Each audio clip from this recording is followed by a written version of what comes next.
Amy saw your steel-handled hatchet video, and she said if that were a person, I would want to make out with that video. I said, That's quote how much I unquote, love it. if I could, I would French kiss that video, is what I said. You can. It's your computer.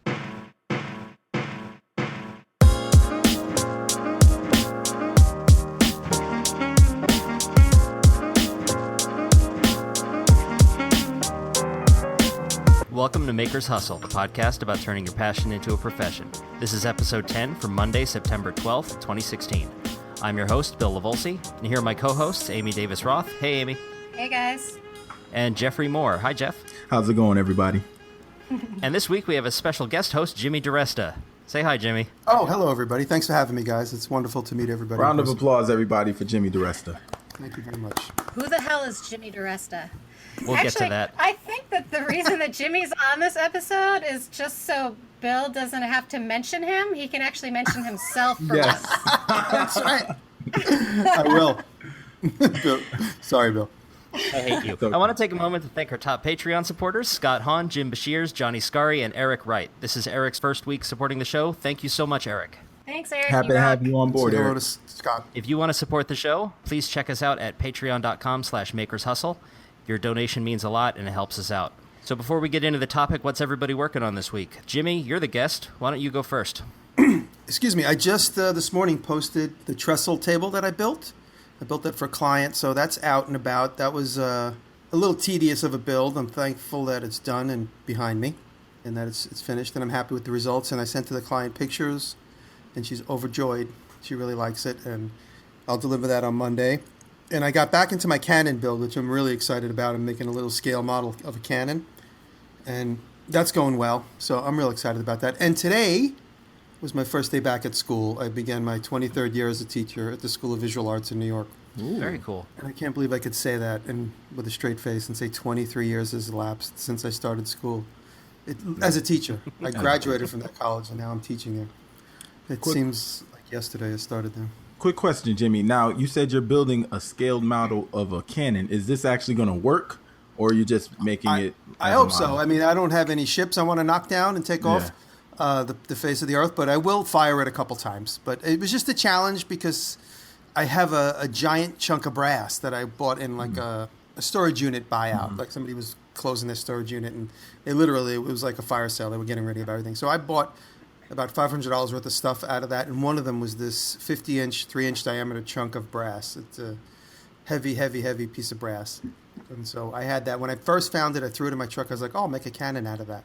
Oh. And so now finally, this will been over a year later, I'm finally doing that. So, Well, when you're ready to test it, give me a call. okay, cool. I'll take that trip.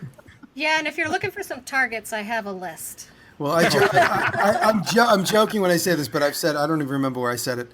Someone goes, what are you going to shoot with the cannon? I said, one of my chickens, because I have 12 chickens, but I wouldn't do that. I'm an animal lover. I love animals. I know a lot of people that deserve a cannon shot at them as opposed to a chicken. Now I want to know, where are the chickens? Are the chickens upstate, or are the chickens downtown? No, they're upstate. They're upstate. Oh. I got a farmhouse that I bought 12 years ago to move out of the city, and I haven't been able to leave the city, so I'm still in between. One of these days, I'll make it up there full time. That's the goal. Do you get the eggs out of the chicken and, Yeah, they just started laying eggs. It's pretty incredible. Every time we go out there, there's like 5 eggs. Oh. And this is the most fun. This is the funniest part about it. Willie, who hangs out with me, Willie's like my number one confidant. Willie hangs out with me all the time. So we were up at the house the other day, and Willie says, "Yo, we need a chicken box so the eggs could go in the chicken box." He says, and I just bought a DeWalt set of drivers. And the box was there on the ground, so he picks it up, and with a razor blade, he cuts open the big broadside, so now it's like a box, a big flat box like that. And he puts it in there. And now the chickens lay eggs in a DeWalt screw gun box every day. Oh, my God. We have the DeWalt screw gun box, and we have 2 nesting boxes. They never go in the nesting boxes. Every day there's eggs in the DeWalt box. Literally everything in Jimmy's life has to be a maker of some sort. So even the chickens are required to use tools, or at least toolboxes. That's fantastic. Yeah, it's a little cardboard box. I was about to throw it away, and Billy's like, "Oh, let's try this." And then so on the list to do. I love how you really bring Willie into this conversation. I love to try this. Hey, Willie. You're gonna Willie, hang. take You good care of guys those might meet chickens. Willie. Billy, I know you're gonna meet him if you come down here. So anyway, so it's just funny that the chickens go in the cardboard box that was like temporary, and they're like hooked on it now. They won't go anywhere else. It's like kids. You give them a toy, and Yeah. they don't want the toy. They want the box. And they all share the box. Like we have 3 in there, so I got to make 12 nesting boxes so they each have their own space. That's coming up. Oh, that's what's Cool. up. That's it. School was good. I'm real excited. And thank you for. I know you guys moved this over one day for me because I was stuck on a job yesterday in Long Island until I got home here at 10 o'clock last night. So thank you for that. No, thank you for Thanks coming for coming on. on. Yeah. Sure. All right, so I guess I'll go next. Everybody, this has been the most stressful week of my life, week and a half of my life. I am working on making, well, first I have to learn how to use these, a transceiver. So it's a transmitter and a receiver for wireless communication of the robots. So first I had to learn how to use it. Then after I had to learn how to use it, I had to try and make my own like push button circuit, tried that. And then after I had to do that, then I have to do the easy thing, which is making an actual remote controller for my robots. And right now I have developed the circuit board. So that's done. I'm going to 3D print a case for the circuit board, and I'm going to make like a watch out of it. So I'll be able to control my robots from a controller on my wrist, which is going to be dope. But it's not going to, it's like not as high level as serial communication through like Bluetooth or wireless. But for a start off type of thing, I'm very happy. And it took literally 4 or 5 days just to learn how to use this transceiver. And a lot of late nights, a lot of being mad. I can't tell you how many times I had to stop, walk away, come back, make That's a the way little to go. progress, stop, walk away, come back. It was stressful. I literally haven't slept longer than like 3 hours this entire week. Wow. Are you going to have those robots at Make a Fair? Absolutely. Oh, cool. And I actually ordered a lot. I ordered a lot of servos from China. I love Chinese servos. Got a nice package of servos.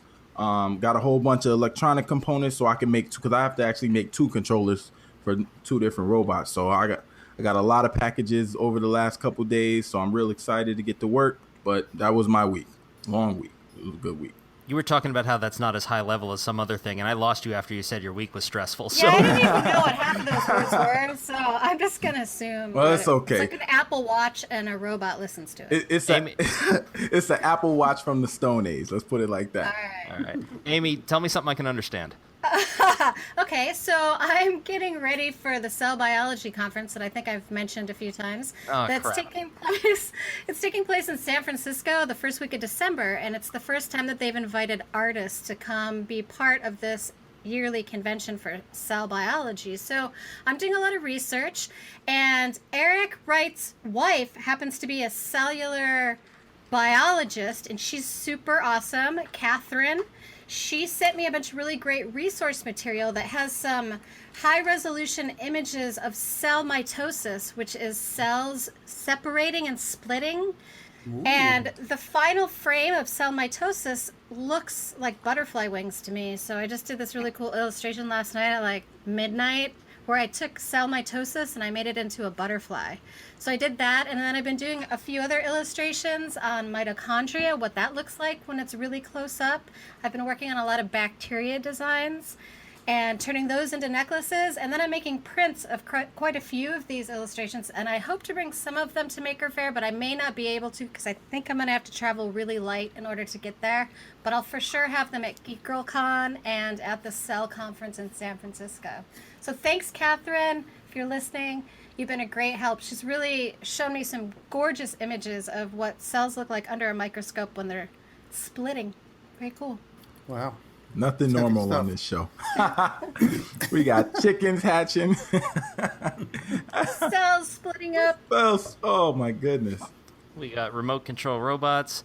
I made a Q&A video where people write in their questions and I answer them on video. And it was reasonably well received. It seems like everybody had a good time sending questions. I've got a bunch of... I enjoy doing that kind of thing. I enjoy when people send questions and I get a chance to really think about things that I otherwise wouldn't have considered. So I have a few more. I'm going to try to do one of those Q&A videos every week just because I don't always have time to do a project video, especially since this week it seems like my freelance writing is really taking off. I did work for Peter Brown over at Shoptime. I did work for Carl Jacobson. I did work for Jocko Whatever, and I did work for Izzy Swan.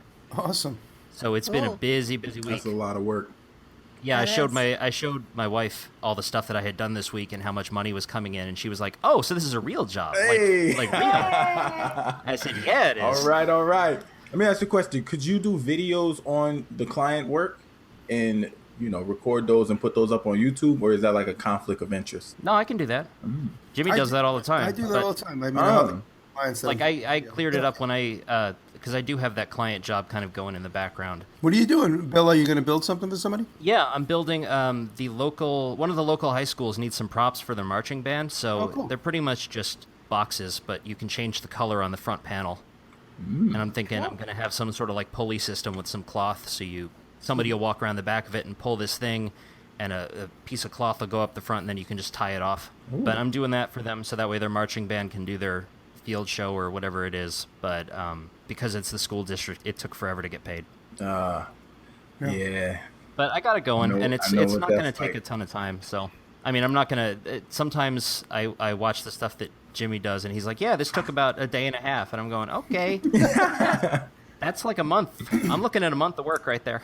Shoot, I watched some of Jimmy's videos, and the way he speeds everything up, I'm like, I wonder how long that really takes. Like the speeding up, I'm like, that would take me a year to do. Well, if you watch, for instance, the table video that came out today, I started that probably 2 weeks ago, but I was slow going because I was a little nervous about those columns. I actually went out and cut trees down in my yard, and I started working on the columns that are legs, and I realized the wood I took wasn't good quality wood, and it was too skinny, so I went to the sawmill and I got those other chunks of wood. So I actually started that, got a little discouraged, went and got the right size wood and tried it on a different lathe, and I was also slightly discouraged because I wasn't getting the results fast enough. So I kept walking away from it, and that's why I shook my head when you said that, Jeff. You walk away. So I kept walking away from it and leaving it on the lathe and then coming back, and I was just literally doing baby steps. I'd be like, all right, I'm just going to get this much of the end done, and once that's done, I'm going to go back inside and deal with something else.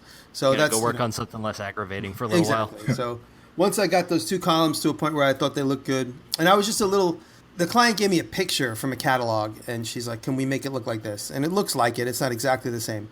But I was a little hung up on the fact that it needed to look exactly like that. Ultimately, it looks very similar, but the top is totally different. She had... This thing in this catalog had like a metal top, and we ended up going with the natural walnut. Anyway, I was a little slightly discouraged in the way that I wasn't hitting my mark on the picture. But ultimately, Taylor came in and she's like, it looks incredible. Doesn't have to look like that. That's your inspiration. So That's the beauty of art. yeah, and it was largely because they didn't have my logs weren't big enough. The logs, and I looked at the scale in the picture, and the logs were like 10 inches in diameter. I ended up coming in at about 8.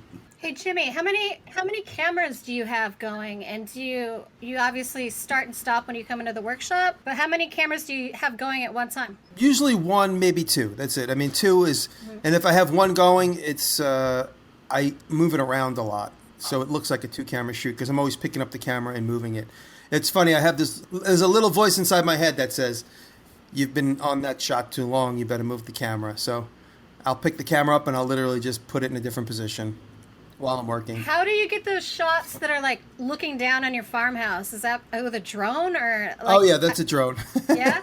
Okay. Yeah. Cool. That's I talked about it on my podcast. I have a drone that my friend bought, or he got it as a gift, but he's not in the position to use it. He lives in an apartment in the Bronx, by the way, and he said he said to me, he goes, "Here, you use it at your farmhouse." He goes, "I didn't expect it as a gift, and I really don't want to play with it." So he gave it to me to play with, and it's not mine, it's his. But when he comes up to the house, he's a friend, so he comes up a lot. We're going to play with it, and once he has a reason for it, I'm going to probably be the drone operator once he figures out. He's not a daily filmmaker like me. Yeah, someone just gave me one of those, like a little tiny one with a HD camera on it and everything, and I've learned how to crash it really well. Yeah. So, yeah. I haven't crashed it. The DJI, I mean, this is probably way old Phantom? news. Yeah, this is way old news. It is so easy to use. The reason I never bought my own is because I was afraid I was just going to fly it right into a tree. But when my buddy brought it over, he's like, "Look," he goes, "I've never used this. I had no interest in using it." He goes, "I was able to get some good results right away." So he goes, "You try it, you're going to be fine." And I did, and so far, knock wood, I haven't crashed it. But Yeah, I the love it. DJIs have so many sensors in them that they autocorrect like that. It's incredible. Yeah, it's insane. It's like you just let go of the joystick and it just stays like. It's nuts. I gotta get one of those. Yeah. All right, cool stuff. Good warm up. Yeah. Into the nitty gritty. Yeah, let's get into the topic for the week. This week we're going to talk about branding. When it comes to getting noticed, having a strong brand can be almost as important as having a strong product. So we're going to talk about branding, how to get noticed, and some things maybe you shouldn't do. Bill likes to give you 4 questions in a row, just so you know. Those were not questions. None of those ended with a question mark. So I'd be happy to get this ball rolling because I think the reason that we brought Jimmy onto this podcast is because he seems to be, in my opinion, a master of branding. I've only watched a few of your videos, but everything has your name in it, and it has your name in it in exactly the same way. And right now I'm talking to you, and the listeners can't see you, but you have a hat on that has the lettering with the exact same style that is in all of your videos. And I do follow you on Instagram, and you take fantastic photos that are sort of retro. They have kind of an old punk rock feel to them to me, and so does your logo with the stencils. It's very punk rock. Stencil. Yeah, I love it. It reminds me of when I was a kid and we used to take ripped up shirts.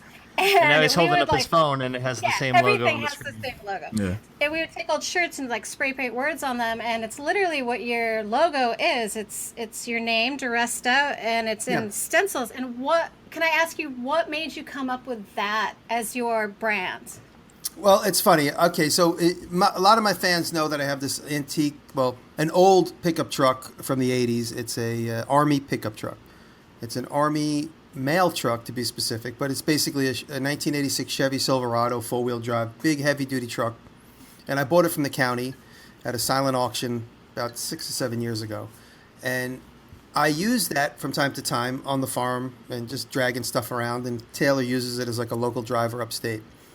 And one time I had a big job in the city, so I drove it to the city when I first got it, and we needed 2 pickup trucks. So me and Dave Welder were both in one of the trucks. And Dave brought the truck to his house in Brooklyn, and he woke up and there was a ticket on the window. And he's like, what the hell did I get a ticket for? It was totally legally parked.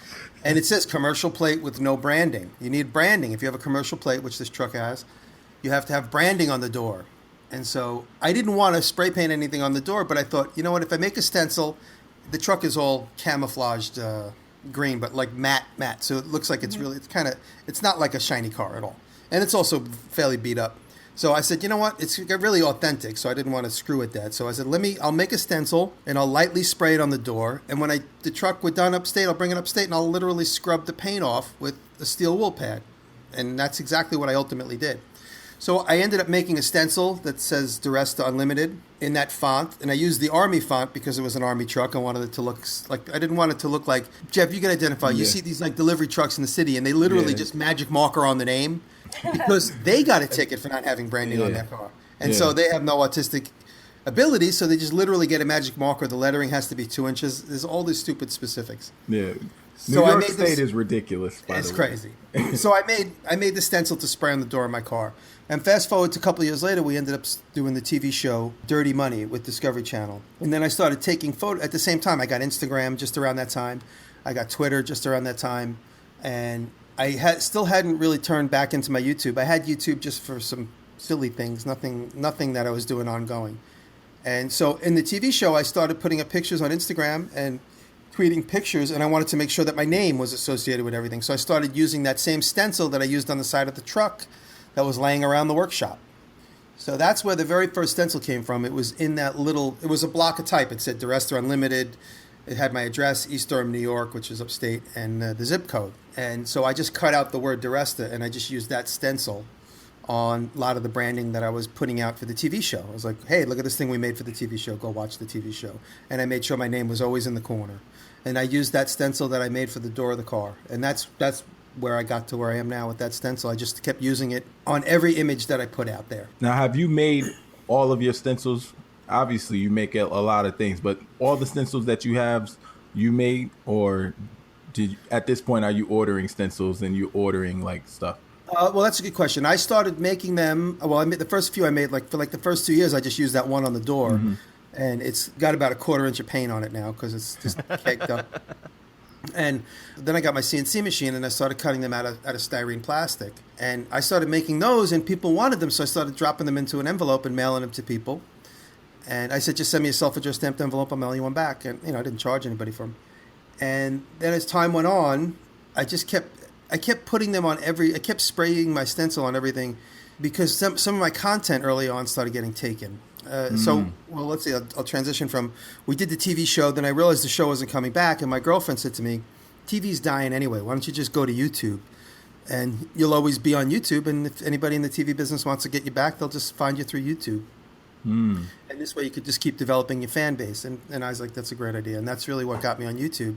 And so I just started using the same stencil on different objects and videos. And then what started happening is, you'll notice in my early videos, I really wasn't pushing the branding as much. I kind of was doing on-screen type that's available like within the iMovie. The iMovie stuff is horrible. It really is. It really is horrible. And I watch some of those old videos and I want to repost them with new branding. But I use the iMovie too. Very limited in the things you can do. I didn't realize you could like turn off the outline. The typeface is outlined and horrible, and so I didn't realize you could import an overlay like a Photoshop overlay. Oh, see, there you go. Because the way that I used to do it was everything was out of iMovie. Yeah, and you could tell, and that's what I was doing in the beginning. And so as time went on, I started spray painting my tools in the background. So the logos in the background, I started doing more prominently. And I made sure that every video began with like a cropped corner of the name in the corner. I'm going to go back a little bit. When I started watching my graphics, my iMovie graphics, it was funny. One night I'm doing something and Taylor said to me, "That graphic is horrible. Did you post that already?" I'm like, "Yeah, it's already up. It's already getting counts." She's like, "Don't ever use that typeface again. It's horrible." And it was a video where I made a skull ring. And in the beginning, it's written in script. I was just getting creative. It's horrible. I looked at it today with my class, and I was like, I don't know why I ever used that. It's like Comic Sans. It's like something the like world's that, yeah. most hated font. Yeah. I love Comic Sans. People don't like that. I cannot love Comic Sans. It is literally a nightmare to graphic designers. It is the most hated font. It's a script version. It's like that, but it's script. Yeah. And I think it's called brushstroke. It might be what it's one to use. And so it's black with white outlines, which I didn't know you could turn the outlines off. So I took a cue from Madonna and Cher in the way that they totally trust that people are just going to know who they are. They don't care. And so, with the one-word name, Cher. So I started pushing DiResta, but I also eliminated credits. So my videos start and stop without any credits on screen. If I go through a video and I realize I didn't have DiResta spray painted on enough things, I'll put a little video in the corner. I'll do like a little on-screen graphic. But that isn't a standard thing. I tend to put my graphic through the whole video when it's like an informational video, like a tips video, because people tend to steal pieces of the video like that. So I'll always have my name either in the corner or on something prominent in the background. So some of my videos started getting taken, and they still do. So I have like a weird feeling about straight content. People immediately get offended by it, but I think, you know what? That's people that are watching that are people that otherwise probably wouldn't have seen it on my channel, at least to some of them. Right away, people start calling saying, "Hey, I know who this is. This isn't your video. Take it down." But in my mind, I'm like, wow, if people see my video and my name's written through it 1,000 times, they're going to be like, who the hell is this guy? And they're going to Google DiResta and see that I have a big online presence and then potentially find me through that. So you know who you're like, Jimmy? You're like, you ever, somebody who does picture day for like graduation or whatever, and they send you the proofs in the mail, and they say, you can get the rest of these without their name and the logo all throughout it. Yeah. You know what I'm talking about? That's what you're like. Yeah. Jimmy's a living watermark, is what you're saying. Yes. Exactly. So, so that's all watermark. I have a quick follow-up. Why do you love white paint? I just started. I have somebody asked me, like, what is your graphics package? Because I was doing something with somebody once online. I'm like, if it's a bright picture, do the logo in black. If it's a dark picture, do the logo in white. And that's basically it. So it's just a matter where it would contrast best. And look what I have right here. Montana Gold. There you go. Yeah. Montana. Ooh, they make good paint pens. Montana. Yeah, They so make this good is spray cans too. They make excellent acrylic paint pens for doing detail work on paintings. They are awesome, and they're refillable. They're so great. cool. And if you're into graffiti, which I'm not advocating, but if you're into graffiti, Montana pens, they make these really thick ones too that you just take Montana is out. the best paint. So Yeah. I use Montana Arctic White or charcoal black. Those are the two colors that I Yeah, use that most paint often. is great. Amy, were you asking about why he paints all the tools white? Yeah, well, I didn't even realize that. Because I know that one. But like you said, we brought Jimmy on the show. I can let Jimmy speak for himself. I feel like I'm getting a week off. I'm just going to chill. No, I totally forgot about that. I forgot to do that. I had a little thing going with DeWalt Tools, and it just went off the rails. I don't know what happened. internally, they stopped emailing me. We had a thing. I had a planned video. I'd made one video. It took them really long time to approve it, like months, like 6 months for them to finally approve it, to the point where I wrote to them. I said, look, guys, I don't care if you like this video or not. You don't even have to pay me. I'm going to put it on my channel because I want other brands to see what I can do. And you're going to be my guinea pig. I don't care. No. We love it. We love it. Let me find out what's going on with the video. Okay, just make these couple of adjustments and then you can post it. And we're going to pay you right away. They couldn't figure out how to send me a check. They had to pay me with a credit card. So I had to open a Square account so DeWalt could pay me with a credit card. I have no idea. I think this became one person's project internally, and everybody wasn't interested. And it was just one person, and he was fighting uphill for me. And I'm guessing. He still hasn't even approved. He hasn't even confirmed that. I don't talk to him either anymore. And so when the video went out, right away everyone's like, oh, you're a shill now for DeWalt, huh? DeWalt owns everything you do. Oh, I wish everybody would give me free tools. And in fact, in the video, that video where I did a DeWalt product, I made a toolbox with their logo on it. They only gave me two tools in that video. They gave me the cross-cut saw, which is the only reason they gave me that is because they didn't want to see me using a table saw. They said, you don't have a guard on your table saw, so we don't want to promote people using a table saw without a guard. And so they said, can you make this whole thing without ever showing the table saw? I said, not really. And then it occurred to me, like, well, you guys make a flat cross-cut saw, a track saw. I said, give me a track saw, and they wanted to promote this gyroscopic screwdriver. So they gave me one of each of those. Everything else I already owned, the router, everything else that you see in the video. And so once the video came out and people started seeing, oh, you work for DeWalt now. Oh, wow, good for you. Oh, boy, I wish I worked for DeWalt. I started getting all these hatery comments. And then that coupled with a lot of people saying, well, if I had expensive tools, I could do that too. And that really bothered me because I said, it's not about the tools. It's about the craftsman who could use it. I traveled through Belize a couple years ago and I met these guys that build canoes, and they have rusty planes, they have hand sanders, but they're making beautiful canoes. They work with what they have, and they still get good results. And so that annoyed me. So I wanted to sort of make my tools generic, and I also wanted to unbrand them yellow. And that was basically the two things I did that for. And I started looking around. I said, what color's available? Every other color is taken for every company. And white plastic wasn't available, at least that I remembered or that I thought. And then I started painting everything white, and David Welder comes in and goes, Makita already makes everything in white. I was like, damn. And then I took a close look, but they make it white with the rubber accents. So I just went straight white like a stormtrooper. And yeah, no, the Makita ones look like basketball shoes. Or I have a couple of the little like 12-volt things, and I'm like, who designed this thing? And I'm going to give David Welder credit. That's David Welder's joke. He gave it to me, and I used it on camera. All right. No, because David helps me write some of the stuff when we do the tips videos, and that was David Welder's concept that screw guns should not look like sneakers. So that's David. David's been saying that for a couple years before he actually did that tips video. Yeah. So I want to give David the credit for that because it's absolutely right. It's so true that the tool designers make tools, they all look the same. Nobody doesn't. They all go in this general direction of copying each other, and now they're all the way over here, all in the same industrial design island. Yeah, they all look like space lasers or whatever. I clearly don't have enough tools. None of my tools look like lasers. I want some space laser tools. Well, what Jimmy was doing in the video was if your drill had a flat surface on one side of it, you could actually use it to square up against stuff. Yeah. But none of them do. So that was one of the first things that I saw from Jimmy. I ended up gluing a block of wood to the top of my drill. Are you serious? Yeah, so I was like, all right, well, there. I can just put a square up against it, and now I can drill straight holes because that's harder than it looks. No, I'm sure. It sticks? Did you have to, I epoxied it on there. It's not going anywhere. Oh.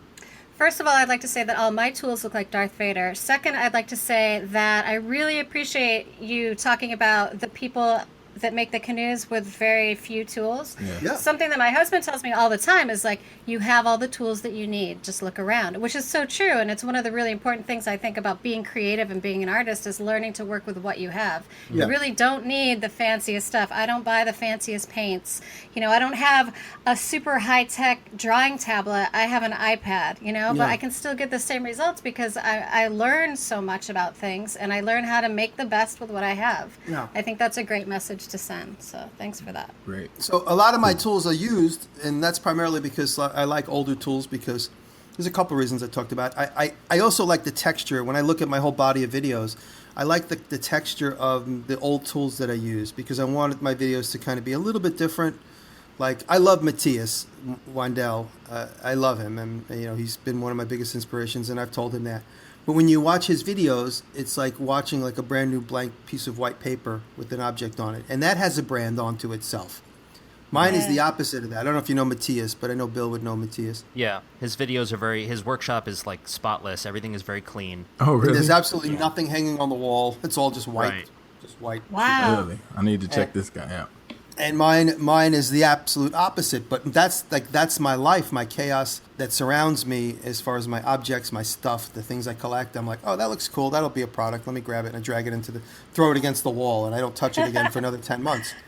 And so that junk surrounds me, and I like it now because it textures my videos. Look, if you look at me, you can't see us right now, but Jimmy's background and my background are very similar with this like artistic chaos thing. Well, I'm in my apartment, which is a dump right now. Which is still chaos. There's so many books and so many things everywhere. Yeah, I think about branding as not specifically who you are, but what you're known for. And like watching Jimmy's videos, the one thing that sticks out to me the most, other than the spray painted DiResta, is the background. You're not afraid to show the background in your video. Like I watch a lot, and maybe this is different from me because I come from a programming aspect. All the YouTube videos that are related to makers for me aren't necessarily woodworking, though I do watch a few. Most of them are people doing programming, building electronic circuits, breadboarding, all very specific to robotics. So all we really show, or all they show, I say we like I make videos, all they really show is it goes from screenshots, screen sharing from the computer to the breadboard, and all you see is the breadboard and the circuit, to people's hands and how they're pointing to different aspects of a microcontroller or a servo or whatever. Yeah, so I think the biggest shift for me is now that I'm watching more videos in woodworking, I've noticed that a lot of people still do kind of the close-up. It's very few people that show aspects of their background and all these other things. So thinking about from a branding perspective, I would probably, even though I don't know too many woodworking maker shows, I would probably be able to tell the difference between a Jimmy video and somebody else's video because of the background and the things that are going on in the video. Another interesting thing about my videos, which wasn't necessarily planned. So as far as me eliminating credits, I realized early on, get rid of credits, because on-screen graphics, I really want my videos to be timeless. And so by putting on-screen graphics that could change as far as, when we look at a video from the 1940s, the typeface, the styling is very stylized from that era. When you listen to music of certain eras, it's very stylized of that era. So that's why if you hear any music in my videos, it's either like country music or, I just listened to a lot of Coltrane last week. So Coltrane is in the background. I try and find this like timeless. When I say country, I'm talking about country from the 40s and 50s and 60s, nothing new. But I try and find all like timeless music that's like just timeless in a way. And I don't really use music at all. So it's mostly just silence and the sound of the tools. And sound effects. Lots of sound effects. So then I started speeding stuff up, and then I have this rhythm of where like I do a tight shot like you were just talking about, Jeff, and then I do a wide shot. So I do a tight shot, and then I give some context, and then I do some tight stuff, and then I give some context. So there's like a rhythm that's just now it's just part of me. It's almost not conscious as much as it was in the beginning, because I have like a rhythm once I get into a video, and I know what I should shoot. I know what's a waste of time to shoot. So when you said earlier on, Amy, like, do I turn my cameras on when I get in the shop? I only turn on when there's transformation happening. If I'm sanding something, I'll literally, just to keep the story alive, I'll just show me sanding for a few seconds. But if it takes me 3 hours to sand, I literally will only film 30 seconds of that. Because Sanding that's all I need. Is really boring. Yeah.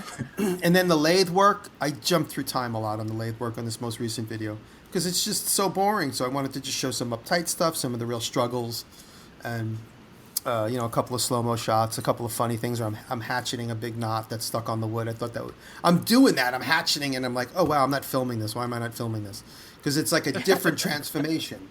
Anything like when you have these mundane, like long run-of-the-mill processes, like lathing. It's fun to just take a break from that visually and show something slightly different. And so I'm always trying to like up the rhythm, in, out, fast, really slow, really fast, normal speed, slow. So it's all this stuff that is all mixed together. You know, that's really interesting. My husband is a professional editor for television, and cool. he just the other day was saying, I really wish people would just end credits. Like, there wouldn't be credits anymore. It's so annoying visually, and it's such a waste of time. And you know, he had just said that. And then the other thing is that he's also a drummer, a musician. He's not a professional musician, but it really does feed into the editing work. And I find it fascinating how you are mentioning the rhythm of how you shoot things and how you edit it together, because that's his process as well. I find that really interesting. I love the whole YouTube culture and how it's really sort of on the forefront of television, like reality television and editing, and how similar it is. It's funny. I meet so many people and they go, "Wow, I really love your videos. Who produces them?" They look produced. They do. They're really fantastic. Were you interested in making videos before, or what the production aspect of making videos, like the in, out, speed it up, slow it down? Were you interested in that before you started making your YouTube videos, or did that kind of grow with you as you started to make the videos? The seed was planted years ago, and around the year 2000, when Final Cut Pro became available, I got a hacked version of Final Cut Pro from my buddy Nick Bilton, who now Nick is a big writer at Vanity Fair. Nick was my student. He was my student at School of Visual Arts. And so Nick got me all my hacked programs early on. The reason I got a computer is because Nick said, "You need to get a computer." I said, "But I don't know what I'm going to do with it." He goes, "You'll figure it out." And that was when I got my first Macintosh. And so I started experimenting. I hired a friend who knew how to edit on an Avid system. And he goes, "I think Final Cut Pro is basically the same thing." So he came and sat at my computer. He never looked at Final Cut Pro. And he goes, "Oh, okay, yeah." And he started playing with the app. And he goes, "Okay, this is basically the same as Avid." Yeah, it is. That's what my husband uses for work, is Avid. And he also has Final Cut Pro at home, and he says the same thing. So I can confirm all of this. He dug through, and he basically said, "Okay, this is what." And so this is in the year 2000. So he taught me how to edit. So fast forward to like 2002, and I was really experimenting with editing, and I started making these little short movies, which I don't even know where they are now. I wish I could find them. I'd put them up on my Patreon page. So I made all these short little movies, and nothing about making things, just like this little narrative of this little puppet I had. It's just craziest, stupidest stuff. If I ever found it, it would be funny. And so I started doing this little stuff called Little Head, was this little character. So I started doing all these Little Head movies, and I made probably about 8 of them. And I really was getting into the idea of editing and creating sequences. And then my brother said, "Hey, why don't you, since you know how to edit, why don't we shoot a TV show idea?" So I went out to LA with my brother, and we shot this TV show idea about him finding stuff in the garbage and making it into stuff. So I shot a 20-minute movie of him finding garbage and turning it into a table, and the video ends with his family eating at the table. And that was the pilot for a show that we sold called Trash to Cash. That was my first edit that got sold. And editing that and then subsequent pitches, I ended up doing 5 TV shows, all of which the pitches that I shot and edited completely outside of the system. And I was able to set up an email or a YouTube account, a private YouTube account, and email links to people and say, "Hey, this is my TV show. Do you want to buy it?" And then eventually that led to me selling 5 separate shows, none of which were a big hit, but laid the groundwork for my YouTube. And then once we finally got on Discovery Channel, which again was another show that I shot, edited, I was like, we finally made it. We made it to Discovery Channel, but the show was not a hit, and we lost support internally before it aired. So we were in the middle of shooting. And it was clear to us that we weren't going to have any more episodes even before it aired, because the whole team was dissolved. So my girlfriend said, "Look, you keep shooting these great videos that nobody gets to see. Why don't you just do them on YouTube and just forget about the television business?" And so early on, as far as when branding goes, I started looking. One thing I can't stand about watching other people's YouTube videos is when they talk too much and the scene doesn't change. If you talk a lot, at least give me some visuals. A lot of times you see somebody just standing in front of the camera, or you see the object that they're talking about in the camera, and you see their hands, but you never see them, and nothing changes. You could literally grab the scroll bar and go all the way through the whole entire video, and nothing changes. And that's what I did, even in the very beginning of YouTube, when I see somebody talking about how to do blacksmithing. And I drag the timeline until I see something happening, and then I watch that. And I started realizing I don't want to do, if I'm going to get into this YouTube thing and I'm going to do a lot of videos, I don't want to have to edit sound. So I just said, let me eliminate sound. I had some copyright issues in the beginning. I said, all right, let me just eliminate songs altogether, unless it comes up in the radio in the background. But music just gets completely chopped out. And so no talking, no music, no credits. All these things started to become like a brand moniker of my videos, which I really wasn't 100% aware of at the time. But I knew I did want to make timeless content. That was one thing I was really aware of. I wanted to like make that's why I never do 2-part videos, because that's like hearing half of a song and never hearing the end. Like, the Ode to Billy Joe. Imagine if they had 2 songs for the Ode to Billy Joe. You want to hear the whole song. You don't want to hear half of the song. And so that's kind of how I approach my videos too. It's like I never will do 2-part video. Always one. Even if it's 20 minutes long, you're going to have to sit through 20 minutes where you watch half of it now, you watch half of it later. In a year from now, you say, let me watch that whole thing since I'm going to be in a long car ride. So you watch the whole thing. Oh my God. I've just had like an epiphany. What's that? Like, the reason I haven't wanted to start my Twitch channel is because you have to talk the entire time that you're on Twitch. And I don't think art is about talking. No. I think art is about making. And I don't want to fucking talk to people. Sorry, you're going to have to beep that out. You're gonna get a beep. I don't want to talk to people. I want to make art. So maybe I should start a YouTube channel instead where I can just paint and sometimes speed up the parts that are boring, like show me sketching. And then I don't have to talk to people while I'm making art. Oh my God, Jimmy DiResta just changed my life. Think of it this way. I just gave somebody really good advice the other day. I was listening to myself going, oh wow, I got to remember to tell other people this. It's about transformation on camera. Yeah. About if you're going to start with a blank canvas, at the end you know what it's going to be. In the middle, do a time lapse, so it's like 30 seconds of a fast change. If you're going to introduce a piece of wood into the scene, and at one point it's 2 pieces of wood, if you don't show that being transformed into 2 pieces of wood, you're going to have a difficult time editing around that. People are going to watch and go, wait a minute, something doesn't feel right. Why do you have 2 pieces of wood now?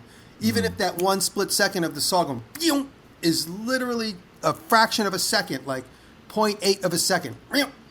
Now, I could do mixing paint. Yeah, so the point I'm making is it's all about transformation. 2 colors now become 1. That's a transformation. You grab red and you grab green, and then all of a sudden you have, what does that make? Blue? I don't know. What is red and green? I have no idea. I think a lighter that makes red. blood, I don't know. Actually. You can have yellow and blue, and that will make green. So that's another very purple. I didn't realize I was articulating that to somebody the other day, and I was like, wow, I got to remember this. I got to remember that. But that's really, one of the things I do unconsciously is it's all about transformation. If I have a piece of material and at one point it's going to be 2 pieces or 3 pieces, I have to show where it goes, and now it's other pieces. In the past, YouTube people would say, all right, I have this piece of wood. I'm going to go over to my chop saw and use a chop saw. Keep your fingers out of the blade. Turn it on. And I'm going to cut it. And I use the laser sometimes. I don't like the laser. I don't care about any of that. You're just going to go, bam, and now you're in 2 pieces. And now what are you going to do? The really aggravating ones for me are the ones where they'll stand there and go, okay, well, I'm going to take this over to the chop saw. And then the video cuts. All right, well, I'm back from the chop saw. And now I got 3 pieces of wood. It's like you cut out the interesting part. Yeah. I want to see you do the thing. I don't want to hear you talk about the thing. Exactly. So another interesting thing that happened as far as me being branded, and I've talked about this before, but what started happening to me about 2-3 years ago is I get really wonderful emails from people and fans and say, I really love what you do. You're really changing my point of view. I love watching your videos. They're like potato chips. I can't get enough of them. And then time would go by, and then I'd get an email from that same person, and they would say, hey, I just made my first video, but when I look at it, it looks just like something you would have done. Is it okay if I say it's a DiResta style video? I say, sure, please be my guest. And then it would say, knife build in DiResta style. Or here's my knife build. I owe a lot to Jimmy DiResta. So that style started to become known as Jimmy style. And it was not something I ever expected, but I'm grateful for it, that a lot of people will give me credit for it. I didn't invent the fast forward, but maybe the rhythm and the idea of not necessarily needing to over-explain everything or explain it at all. And so a lot of people started watching my videos, getting the bug, and then making a video, and they're like, well, it kind of looks a lot like yours. I hope you don't mind. I was like, I don't care. So if they don't call it out, the fans are going to call it out on them. So I feel bad for people that copy me and don't give me credit. Yeah, that's a very common thing. I've talked to a lot of people for this book that we're doing, and these are people who went on to be very successful. Like Peter Brown over at Shoptime, he has like 250,000 subscribers or whatever it is. I love Peter. But yeah, Peter's great. But Peter said my first video was very DiResta-like. And you go look at it, and it's like, yeah, it was. And then he developed his own style going from there. But you kind of, this is something we've talked about on the show before, but like you just kind of have to resign yourself. Like your first video is going to look kind of derivative, and it's not going to be very good, and it's fine. You get over it. Yep. And then you develop your own style, and that style kind of leads you to your own brand, and then you get to a point where someone can watch one of your videos and recognize it as one of your videos. Yeah. But you don't start there. I even got, somebody sent me a video link the other day that said, yo, this guy's playing your content. And I watched it, and it was not my content at all. But it was made in the style of my content. And I said, wow, this guy's really good. I liked the videos. He was making tools, weapons maker. And they thought it was mine. I'm like, it's not mine. But thanks for the tip. That's cool. So something I do want to get into is, Jimmy, you obviously, like, you have an artist's background, and you do a lot of work for other companies doing, like, their kind of branding work. So, like, beyond your own branding, you deal with other people's branding a lot, too. Like, oh, with sure, a lot of the the liquor companies and your clients. Yep. Yeah. And I guess I was wondering if you have any opinions on what makes, like, a good, strong brand versus not so much. Well, I'm not asking you to call anybody out in particular. No. It's it's sex appeal. Really is really what it's about. When you look at something, is it sexy? And I said it today in class, first day of class. I said, we don't curse on this show, right? You can. I bleep it. Bill's got the juice. Like when you want to a Ferrari. Or you want to French kiss a video. You want to French kiss a video. You want to make something that people want to and so, if it's your logo, if it's, it goes back to, and there was a movie, I can't remember the name of the movie, but it was with Nick Nolte, and he was like an out-of-work actor trying to get, and James Brooks was a producer. And this is a funny scene that stuck with me. I can't even remember the name of the movie, but it was Nick Nolte was the star of the movie, but he played an out-of-work actor, a down-on-his-luck actor. And James Brooks is a producer, a real slick Hollywood producer. And he's watching people's audition tapes in this scene. And he's completely neurotic, like complete crazy neurotic, which you probably know exactly what I'm talking about, Amy, like the LA type neurotic producer that can't sit still. I thought you meant me personally, and I was like, yeah, I totally know what you mean. No, well, I've been around LA, and so you see these people all the time ordering a mocha latte. And anyway, he's watching these audition tapes, and there's a young assistant bringing him coffee, and he just stops the tape and goes, would you f*** that guy? And she looks at the camera and goes, nah. And he goes, all right, he's fired. And he goes through, and so that idea of like that instant sex appeal has stuck with me. And when you see branding, like for instance, I like, and not just because they pay me, but I like the branding for the Bullet Bourbon and the George Dickel, because when you look at it, it has an instant warm feel.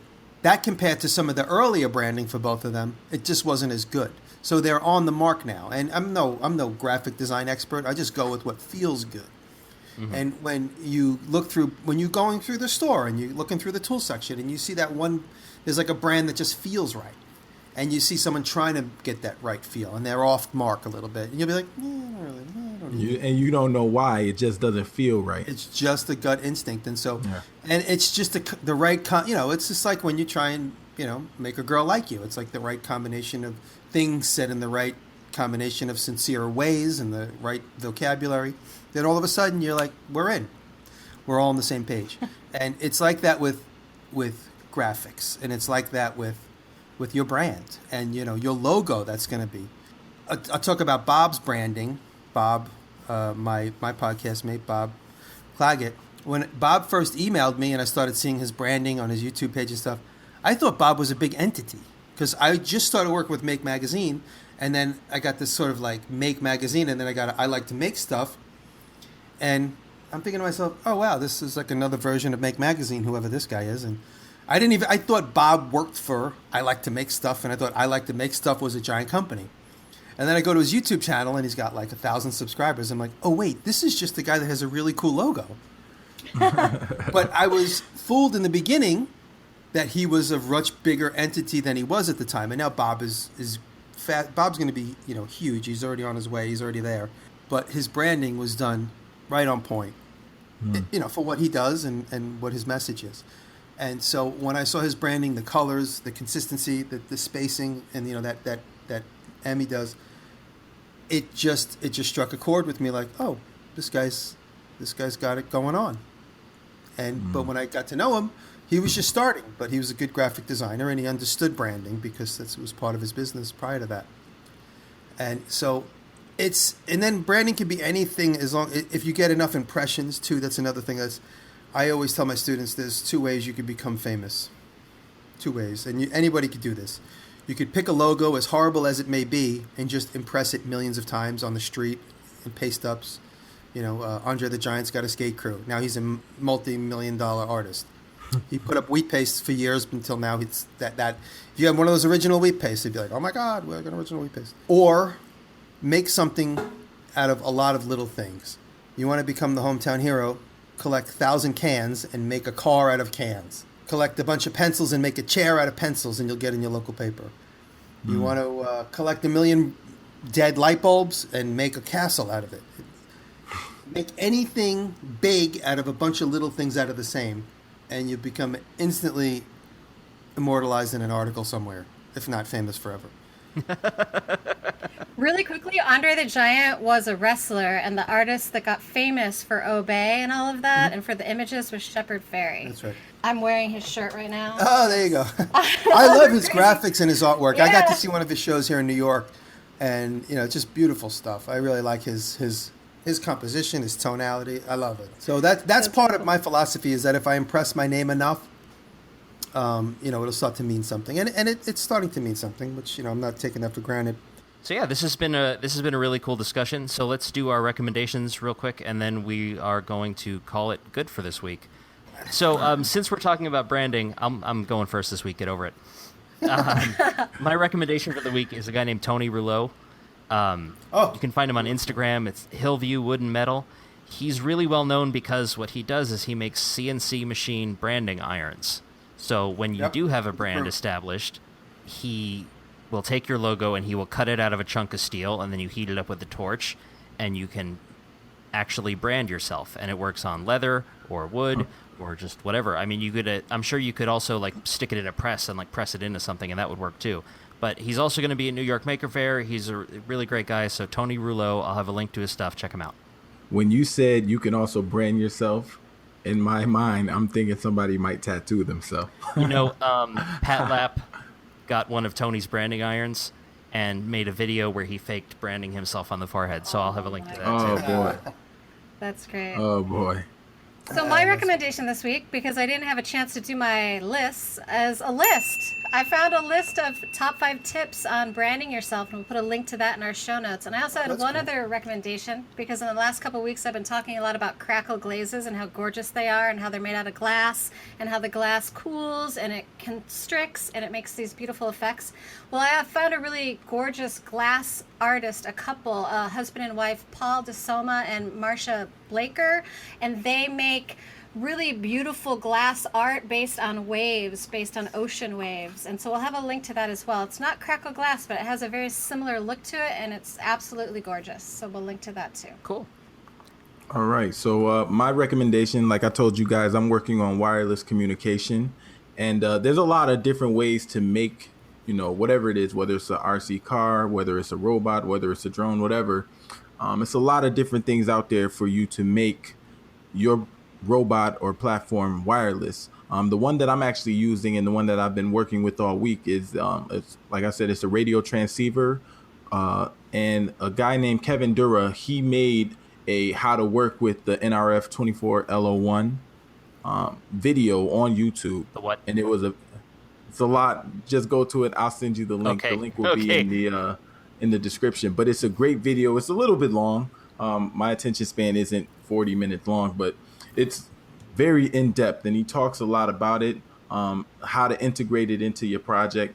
And that was kind of what I used as the general guide. I also had to look at a couple other resources online, but it's a great video. Kevin Dura, he does a lot of electronics. He also sells, I believe he sells, because he mentions that he might sell some products, but he doesn't actually have a website. He just tells you to email him and he'll send them to you. But anyway, check him out, Kevin Dura. A lot of electronic components and doing things with Arduino. So that's my recommendation for this week. I thought of somebody good. I've talked about him before, but I'll talk about him to your audience as well. But the producer who sold my first TV show was a guy named Barry Katz. And Barry Katz has a podcast called Industry Standard, and it's all about the behind the scenes of the Hollywood movie business. And the one thing I love about one thing that stuck with me about Barry when we used to be friendly. We haven't talked in years.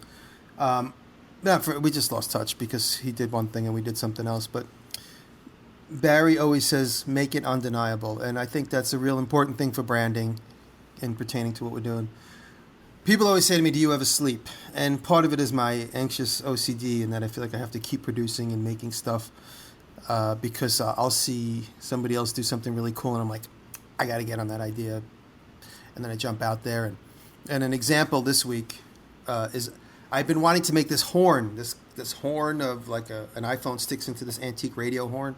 I made it last week for Make Magazine. I've had the idea for months, and I finally found the perfect horn, which I literally got days before I made the video.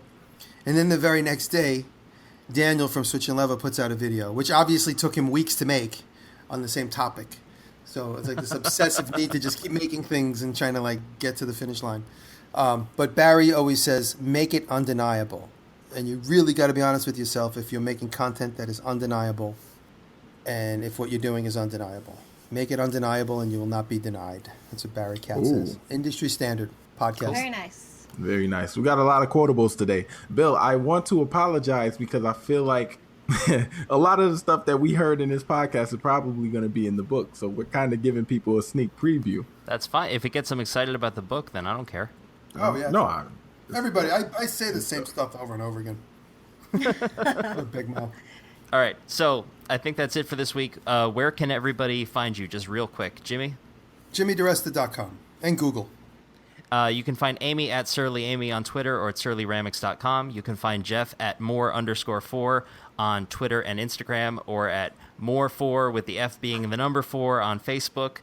Very smooth, Bill. Yeah, good stuff. Very smooth. I'm at Surly Amy everywhere, Bill, Okay. not just on Twitter. Not just on I'm all Twitter, over. but you're most I'm active everywhere. on Twitter. I do I'm talk not a lot wrong. on Twitter. You can find me at One Car Workshop on Facebook, Twitter, and Instagram. You can find me at onecarworkshop.com, or you can search Bill Lavolsi on YouTube or makemagazine.com. So that's it for this week. If you're listening to the show on iTunes, please take a moment to leave us a rating and tell us what you think. You can also find us on Twitter, Facebook, and Instagram at Makers Hustle. If you want to ask a question, give feedback, suggest a show topic, or suggest a guest host, since we're doing that now, you can contact us through social media or send an email to info@makershustlepodcast.com. Once again, thank you so much for listening, and while this show might be over, the hustle never stops. We'll see you next week.